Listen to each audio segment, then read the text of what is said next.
வணக்கம் நேயர்களே, இது ஷர்மிளா டாக்கீஸ். நான் உங்கள் டாக்டர் ஷர்மிளா.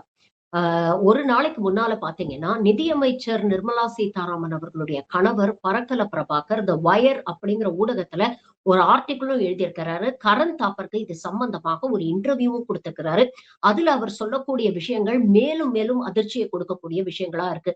அதாவது கடந்த மே மாதம் 2024ஆம் ஆண்டு லோக்சபா எலெக்ஷன்ஸ் நடந்தது. உங்க எல்லாருக்குமே தெரியும். ஆந்திர பிரதேஷ்ல லோக்சபா எலெக்ஷனும் மாநில அசெம்பிளி தேர்தல்களும் சேர்ந்து ஒரே நேரத்துல நடந்தது அப்படிங்கிறது உங்களுக்கு தெரியும். அதோடைய ரிசல்ட்ஸ் நீங்க பாத்தீங்கன்னா பெருவாரியாக பாஜக அலையன்ஸ்ல வந்து தெலுங்கு தேசம் பார்ட்டி எப்படிப்பட்ட ஒரு அபார வெற்றியை பெற்றாங்க அப்படிங்கிறது உங்களுக்கு நல்லாவே தெரியும். இப்போ அதுலதான் ஒரு முக்கியமான சந்தேகத்தை, கேள்விகளை அவர் எழுப்பியிருக்கிறாரு. அதாவது ஆந்திர பிரதேஷ்ல கிட்டத்தட்ட 51 லட்சம் ஓட்டுகள் சேர்க்கப்பட்டிருக்கிறது. இந்த ஓட்டுகள் எங்கிருந்து வந்தது அப்படிங்கிற ஒரு முக்கியமான கேள்வியை எழுப்பியிருக்கிறார். இந்த கேள்விக்கான தரவுகளையும் எலெக்ஷன் கமிஷன் ஆஃப் இந்தியா மற்றும் ஆந்திர பிரதேஷோட சீஃப் எலெக்ஷன் ஆபீசர்ஸ் அதிகாரப்பூர்வமாக வெளியிட்டதுல இருந்து தரவுகளை எடுத்து இந்த கேள்விகளை அவர் முன் வச்சிருக்கிறார். அவர் கேட்கக்கூடிய கேள்விகள் எந்த அளவுக்கு லாஜிக்கலா இருக்கு அப்படிங்கிறத நான் சொல்லும் பொழுது உங்களுக்கு ஈஸியா புரியும். அதாவது டிஃப்ரெண்ட் ஃபிகர்ஸ். இப்ப நீங்க ஆந்திர பிரதேஷோடைய தேர்தல் எடுத்துக்கிட்டீங்கன்னா ஒரே நேரத்துல வந்து ஒன்றிய அரசுக்கான தேர்தலும் மாநில அரசை தேர்ந்தெடுக்கிறதுக்கான தேர்தலும் நடந்தது. அப்போ அங்க இருக்கக்கூடிய மக்கள் ஒரே நேரத்துல லோக்சபாவுக்கும் ஓட்டு போட்டிருப்பாங்க, அசெம்பிளி எலெக்ஷனுக்கும் ஓட்டு போட்டிருப்பாங்க. இதுல அவர் என்ன சொல்றாருன்னா, தேர்தல் கமிஷன் ஆஃப் இந்தியா கொடுத்த ஃபிகர்ஸும் ஆந்திர பிரதேஷோட சீஃப் எலெக்ஷன் ஆபீசர் கொடுத்த ஃபிகர்ஸுக்குமே நிறைய வித்தியாசம் இருக்கு. 0.1% இருந்தாலும் அது வந்து பெருவாரியான வாக்குகளை வந்து பிரதிபலிக்கும் அப்படிங்கறத அவர் சுட்டிக்காட்டுறாரு.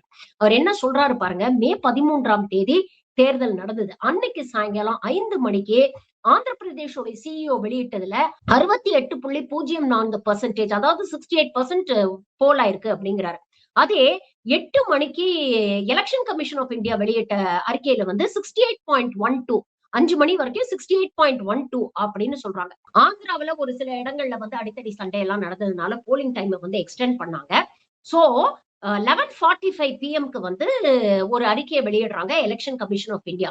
அதாவது 8 மணில இருந்து 10 மணி வரைக்குள்ள நீங்க பாத்தீங்கன்னா 8 மணிக்கு 68% இருந்த ஓட்டர் பர்சன்டேஜ் 12 மணிக்கு 11:45 வந்து கிட்டத்தட்ட 76% இன்க்ரீஸ் ஆகுது. அதாவது கிட்டத்தட்ட 8% வந்து இன்க்ரீஸ் ஆகுது. அதே மாதிரி இதோட அவங்க நிறுத்தல. மே 17ஆம் தேதி, அதாவது தேர்தல் முடிஞ்சு 4 நாளைக்கு அப்புறம் ஃபைனல் கவுண்ட் அப்படின்னு ஒண்ணு வெளியிடுறாங்க. அப்ப பாத்தீங்கன்னா இன்னொரு ஒரு சடார்னு 4% அதிகரிச்சு final count according to Andhra Pradesh CEO பாத்தீங்கன்னா 81.86. ஆனா தேர்தல் கமிஷன் வந்து 80.66 அப்படிங்கிறாங்க. அதுக்கப்புறம் தேர்தல் கமிஷன் வெளியிட்ட ஹைலைட்ஸ் அப்படிங்கிற அறிக்கையில இந்த 80.66 81.79% மாறிடுது. அப்போ இதை வைத்து அவர் பல கேள்விகளை எழுப்பியிருக்கிறாரு. அதாவது 5 மணில இருந்து காலையில 2 மணி வரைக்கும் ஓட்டிங் நடந்திருக்கு. இந்த சாயந்தரம் 5 மணில இருந்து காலையில 2 மணி வரைக்கும் நடந்த ஓட்டிங் பேட்டர்னை பார்க்கும்போது ஏகப்பட்ட சந்தேகம் ஏற்படுது. 5 மணிக்கு கிட்டத்தட்ட 68% இருந்தது. காலையில 2 மணிக்கு 81.86% மாறுது. அதாவது கிட்டத்தட்ட 12.5% அதிகரிக்குது. ஆந்திர பிரதேஷ்ல மொத்தம் பாத்தீங்கன்னா 4.13 கோடி வாக்காளர்கள் ஓட்டர்ஸ் இருக்காங்க. அதுல 12% அப்படிங்கிறது கிட்டத்தட்ட 51,83,249 ஓட்டுகள். இதுல இன்னொரு பேட்டர்னையும் அவர் காட்டுறாரு. அதாவது 5 மணிக்கு 68% இருந்தது.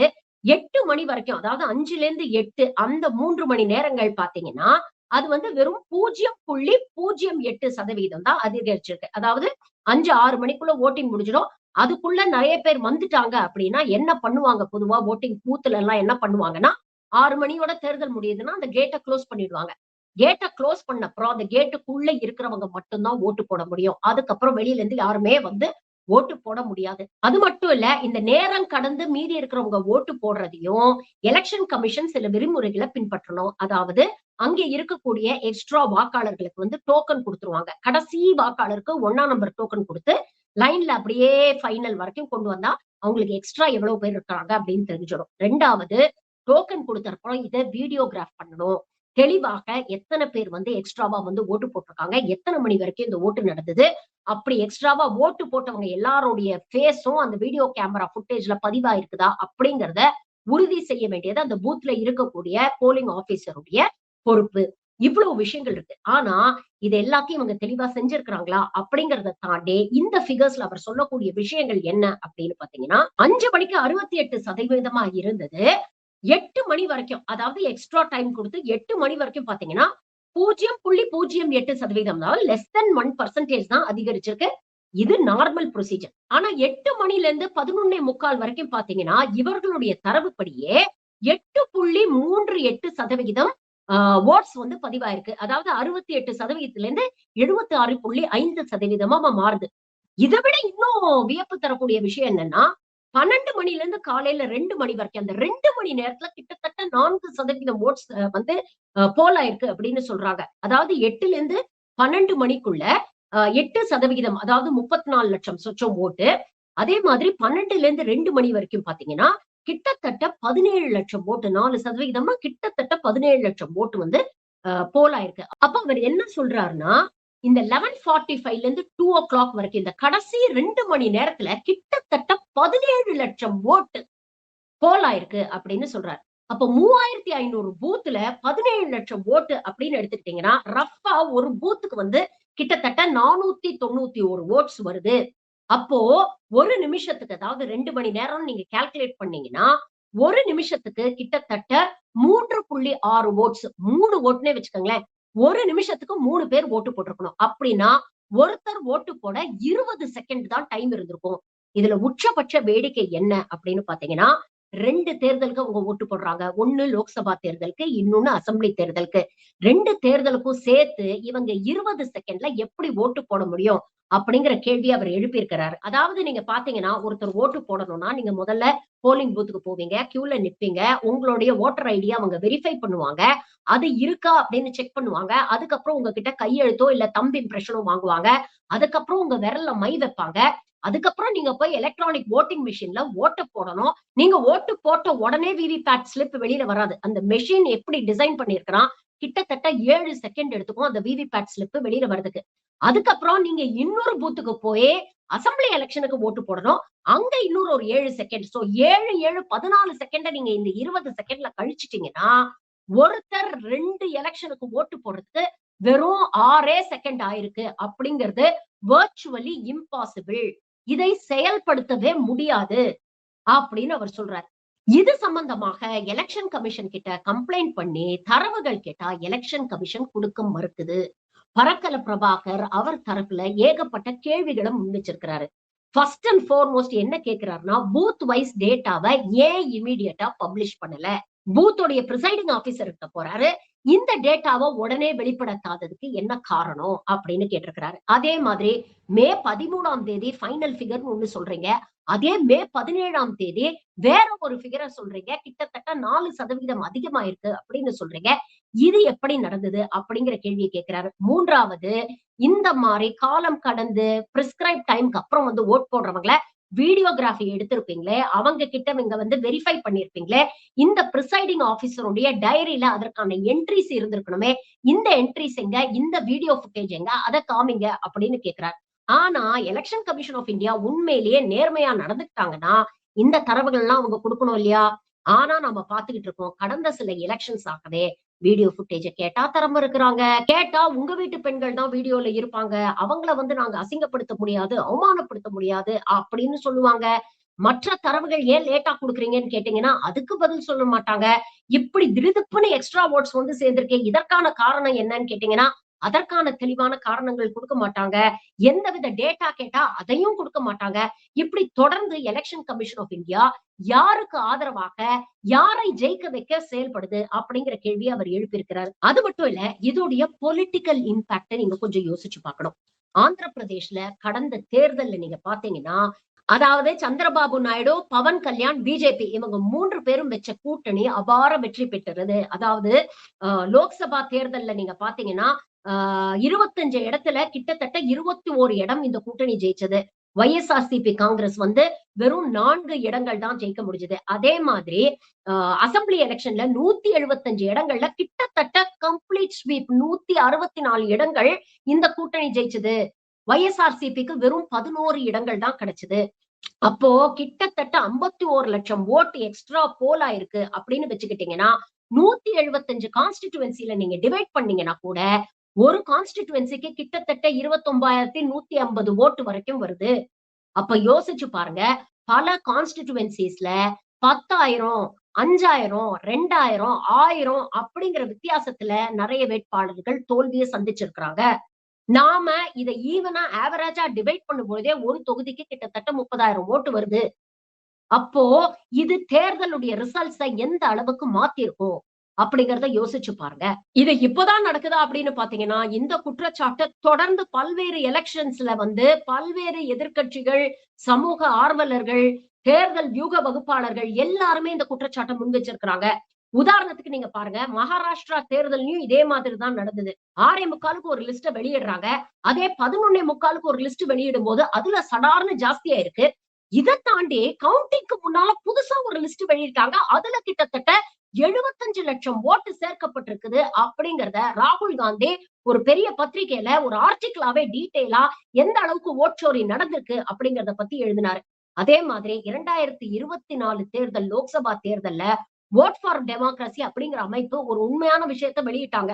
அந்த ஆர்டிகிள் அவங்க என்ன சொல்லியிருக்கிறாங்கன்னா, கிட்டத்தட்ட 15 மாநிலங்கள்ல 79 சீட்டு வரைக்கும் இப்படி ஏமாத்தி தான் இவங்க ஜெயிச்சிருக்கிறாங்க அப்படிங்கிற ஒரு விஷயத்த பதிவு பண்ணிருக்காங்க. அப்ப யோசிச்சு பாருங்க, 2024 லோக்சபா எலெக்ஷன்ல என்டிஏ கூட்டணி 293 சீட்டு ஜெயிக்கிறாங்க. அதுல நீங்க 79 சீட்டை கழிச்சிட்டீங்கன்னா அது வெறும் 216 தான். ஆட்சி அமைக்கிறதுக்கு கூட அவங்களுக்கு நம்பர்ஸ் கிடையாது. அதே இந்தியா கூட்டணி பாத்தீங்கன்னா 234 தொகுதிகள் ஜெயிச்சாங்க. அதுல இந்த 79 நீங்க சேர்த்தீங்கன்னா கிட்டத்தட்ட 313 சீட்ஸ். அப்போ பெரும்பான்மையோட இந்தியா கூட்டணி ஆட்சி அமைக்கிறதுக்கான எல்லா பாசிபிலிட்டிஸும் இருந்தது. மோடி 2 முறை ஆட்சி செஞ்சதுக்கு அப்புறம் மோடிக்கு எதிராக எவ்வளவு பெரிய எதிர்ப்பால இருந்தது அப்படிங்கறத நம்ம நல்லா பார்த்தோம். ஆனா கிரவுண்ட்ல இருக்கக்கூடிய அந்த எதிர்ப்பலை ஏன் எலெக்ஷன்ல ரிஃப்ளெக்ட் ஆகல அப்படிங்கிற கேள்வியை நாம நிறைய கேட்டுட்டு இருந்தோம் இல்லையா? இப்ப வரக்கூடிய செய்திகள் நாம சந்தேகப்படக்கூடிய விஷயங்களை எந்த அளவுக்கு உறுதிப்படுத்துது அப்படிங்கறத பாருங்க. இது மற்ற மாநிலங்கள்ல தான் நடக்குது, தமிழ்நாட்டுல நடக்கவே நடக்காது அப்படின்னு நம்ம நினைச்சோம்னா நம்மளை விட பெரிய முட்டாள் கிடையாது. ஏன்னா 2 முறை இது தமிழ்நாட்டிலேயே நடந்திருக்கு. இதையும் பரக்கல பிரபாகர் பதிவு பண்றாரு. அதாவது 2019ல நடந்த லோக்சபா தேர்தல்ல இதே மாதிரிதான் கன்னியாகுமரி தொகுதியில கிட்டத்தட்ட 5-6 அசம்பிளி செக்மெண்ட்ஸ்ல 1,80,000 ஓட்டை இவங்க நீக்கிட்டாங்க. அன்னைக்கு இருக்கக்கூடிய சமூக ஆர்வலர்கள், அங்க இருக்கக்கூடிய பூத் ஏஜென்ட்ஸ் எல்லாரும் போய் அங்க எலக்டரல் ஆபீசர் கிட்ட சண்டை போட்டதுக்கு அப்புறம் அவர் நான் வெரிஃபை பண்ணி பார்த்துட்டு சொல்றேன்னு சொன்னதுக்கு அப்புறம் கடைசியில வேற வழியே இல்லாம ஆமா கிட்டத்தட்ட 10,000 ஓட்டு குறைஞ்சிருக்கு அப்படின்னு சொல்றாரு. ஒரு ஓட்டு குறைஞ்சாலும் அது தப்புதான். ஆனா 1,80,000 ஓட்டு அவர் ஒத்துக்கல. ஆனா 10,000 ஓட்டு குறைஞ்சிருக்கு. ஆமா நாங்க ஏத்துக்கிறோம். இத நீங்க ஃபார்முலா கம்ப்ளைண்டா எழுதி கொடுங்க. இத நாங்க இன்வெஸ்டிகேட் பண்றோம்னு சொன்னாரு. ஆனா அந்த தடவை கன்னியாகுமரியில காங்கிரஸ் ஜெயிச்சதுனால திமுக அலையன்ஸ் கூட்டணி கட்சிகள் எல்லாருமே இதை அலட்சியமா விட்டுட்டாங்க. அதுக்கப்புறம் 2024 லோக்சபா தேர்தல்ல தமிழ்நாட்டுல மறுபடியும் நடந்தது. அதாவது தமிழ்நாட்டுல லோக்சபா தேர்தல்ல எத்தனை பேர் ஓட்டு போட்டாங்க அப்படிங்கறத ஓட் பர்சன்டேஜ் இவங்க முதல்ல கொடுத்த ஃபிகருக்கும் கடைசியில இவங்க சொன்ன ஃபிகருக்குமே கிட்டத்தட்ட 7.53% வித்தியாசம் இருந்தது. 7.53%. 2024 தேர்தல்ல 40க்கு 40 திமுக அடிச்சது. ஆனா பாஜகவுடைய வாக்கு வங்கி ஏறுச்சு. உங்க எல்லாருக்கும் நல்லா ஞாபகம் இருக்கும். 2019 தேர்தல்ல 3.58 இருந்தது பாஜகவுடைய வாக்கு வங்கி. அது 2024 தேர்தல்ல 11.24% இன்க்ரீஸ் ஆச்சு. அந்த டிஃபரன்ஸ் எவ்வளவு தெரியுமா? 7.58%. அப்ப யோசிச்சு பாருங்க, பாஜகவுடைய வாக்கு வங்கி ஏறின விகிதம் 7.58. எலெக்ஷன் கமிஷன் கொடுத்த ஓட்டர் பர்சன்டேஜ்ல டிஃபரன்ஸ் 7.53. அப்போ இந்த எக்ஸ்ட்ரா ஓட்டெல்லாம் எங்க போயிருக்கு அப்படிங்கறத கொஞ்சம் யோசிச்சு பாருங்க. இது மறுபடியும் 2026 சட்டமன்ற தேர்தல்ல நடக்காதுன்னு என்ன நிச்சயம்?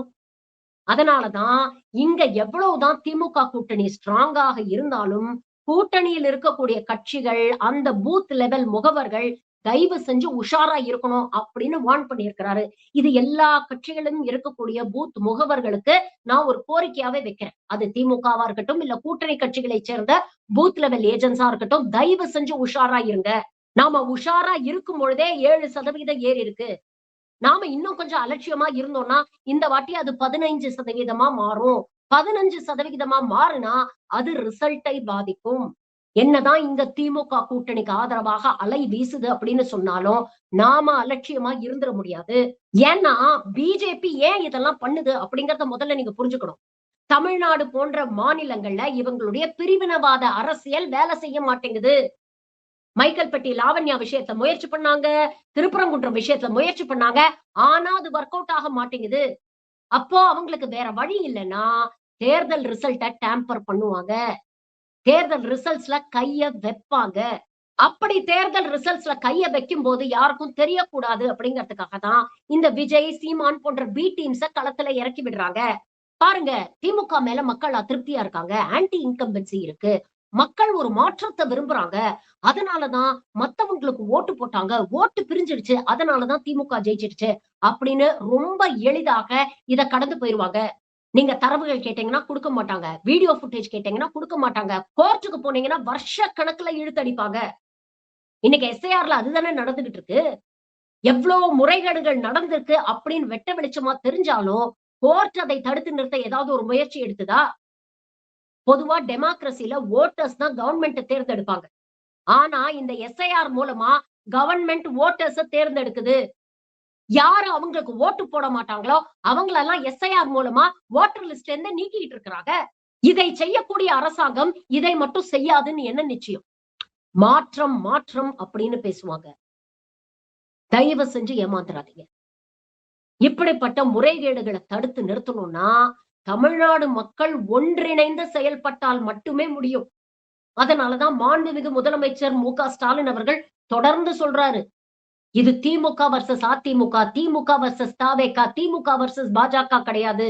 இது Tamil Nadu versus NDA, Tamil Nadu versus RSS, Tamil Nadu versus BJP, Tamil Nadu versus பாசிசம், தமிழ்நாடு வர்சஸ் பிரிவினைவாதம். உண்மையிலே தமிழ்நாடு அமைதியான ஒரு மாநிலமா இருக்கணும், முன்னேறணும் அப்படின்னு நீங்க நினைச்சீங்கன்னா ஒட்டு மொத்தமாக எந்த கட்சி கூட்டணிகள் நம்ம கூட ஆதரவா நிக்குதோ, நம்ம நலன் மீது அக்கறை காட்டுதோ, நமக்காக போராடுதோ, நம்ம மாநில உரிமைகளை விட்டு கொடுக்காம நிக்குதோ, பாசிச சக்திகளை நம்ம கிட்ட நெருங்க விடாம எந்த கூட்டணி நமக்கு அரணா நிற்குதோ, நம்ம ஒட்டுமொத்த வாக்குகளும் அந்த கூட்டணிக்கு தான் போகணும்.